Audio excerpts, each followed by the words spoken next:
In this exercise video, I'm going to show you how to do a self-stretch to the upper area of your neck here, which can be an area that causes headache symptoms, pain down the neck, or just pain in the neck area as well. It can also be indicated with dizziness or ringing in the ears as well. So this is an area that tends to get really tight with posture. With our forward head here, it gets really tight. So we need to lengthen and stretch this area in your hairline to get that to release.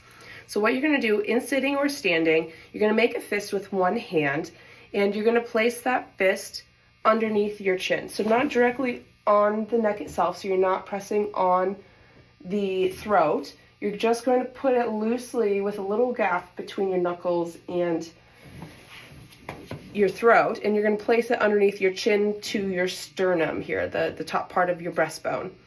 And you're going to use that to keep a little bit of fulcrum, so when you do the stretch from the back side, you're not getting a lot of extra motion throughout the rest of the neck. And you can have your knuckles this way or this way. Either way feels comfortable for you and your flexibility of your forearm. This feels most comfortable for me with my thumb down.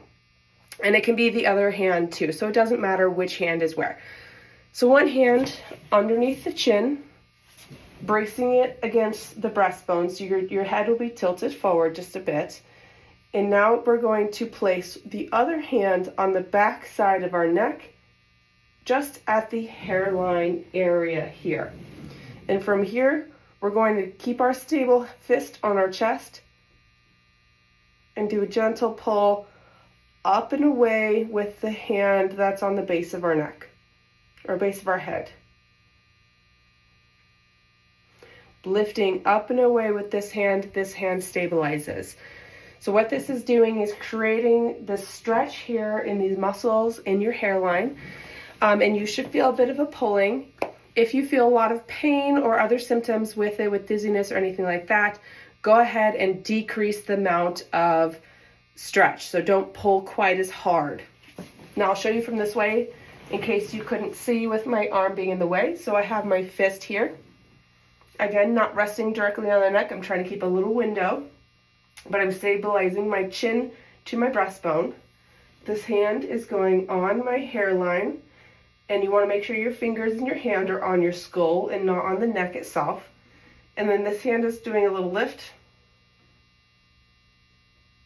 up and away. And you want to think about this hand lifting symmetrically on both sides. So you don't want to be pulling one way over the other. You want to think about it being a very equal straight lift with that stretch. So that should help relieve some of the symptoms. You can do this when you have a headache. You can do this when you're having those acute pains. Or you can do this preventatively if you've been on your computer a lot and you just want to help release that tension in that area.